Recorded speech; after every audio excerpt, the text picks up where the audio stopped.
Hi, this is Grammy from Grammy and Grandpa Read, and today I have a book for you called Jack and the Beanstalk, and it is written by Naomi McMillian. Once upon a time, there was a poor boy named Jack. He and his mother didn't even have enough to eat. When there was nothing left at all, Jack set out for the market to sell the family cow. As he went on his way, Jack met an old man who offered him magic beans in exchange for the cow. Magic beans, thought Jack. Won't Mother be surprised? And so he happily accepted the 5 small beans. But when Jack reached home and showed his mother the magic beans, she was furious. "How could you sell our cow for these worthless beans?" she cried. "There aren't even enough of them to eat." She snatched the beans and tossed them out the window. Jack hung his head in shame.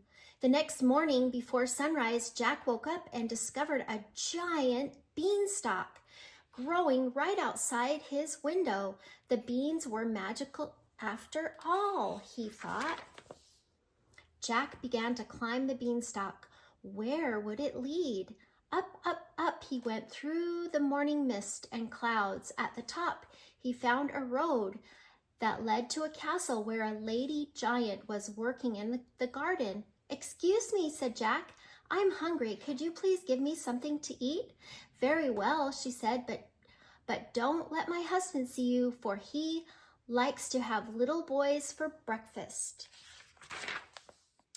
Inside, Jack happily munched on a piece of toast until he heard the thunder of giant footsteps. The giant's wife hid Jack inside the oven and busied herself setting the table. "Fee, fi, fo, fum, I smell the blood of a little one," said the giant. "You're mistaken," said his wife. "You're smelling the bones of the boy you had for supper yesterday." Luckily, he believed her. The giant ate a huge meal and fell asleep. From his hiding place, Jack noticed a bag of gold coins lying on the table. Silently, Jack crept over to the table and grabbed the bag of coins. Then he slipped out of the castle door, raced back to the beanstalk, and made his way home. Jack and his mother ate very well for a time. Then one day, Jack reached into the bag of coins and discovered there was none left. Once again, he and his mother were in need. "Perhaps I will find more gold at the giant's castle," Jack thought. Jack climbed back up the beanstalk and asked the giant's wife for something to eat. "I once fed a boy who stole my husband's bag of gold," she replied, squinting at him. "I've heard of that boy," said Jack. "I'd remember his name if I weren't so hungry." And so the giant's wife agreed to feed him. Moments later, Jack heard the thunder of giant footsteps and a booming "Fee, fi, fo, fum," and he ran behind the oven door. After the giant had eaten, his wife set before him a goose that laid golden eggs. Before long, the giant was snoring. Jack grabbed the magic goose and tiptoed out of the castle door.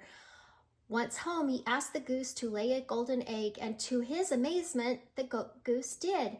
"Surely our worries are over," thought Jack. But one morning, the magic goose stopped laying eggs, and Jack couldn't understand why. The answer must be in the castle, thought Jack, so he decided to travel there once more. This time, Jack entered the castle and on his own and hid in a copper pot. From there, he heard "Fee, fi, fo, fum." Jack peeked out and saw the giant sitting at the table with a golden harp that sang to him. As soon as the giant was asleep, Jack grabbed the golden harp and ran, but the harp called out, "Master, master," and woke the giant. Jack ran faster than the wind, but even so, the giant was quickly catching up. Jack made good time down the beanstalk, but so did the giant. As he got closer to the ground, Jack saw his mother call out, "Bring me an axe, hurry!" As soon as he hit the ground, Jack grabbed the axe and swung it with all his might, cutting into the trunk of the beanstalk. 1, 2, 3 whacks, and were all it took, and down came the beanstalk and the giant, both crashing to the earth. The golden harp enjoyed its new home and sang happily each morning, and once again the magic goose laid her golden eggs. At last the days of worry were over, but for Jack and his mother, and they lived happily ever after. Oh, that is a good story. This is a fairy tale. I don't know that we want to go stealing people's things, though. I hope that you enjoyed this book. Please subscribe to our channel and like the video.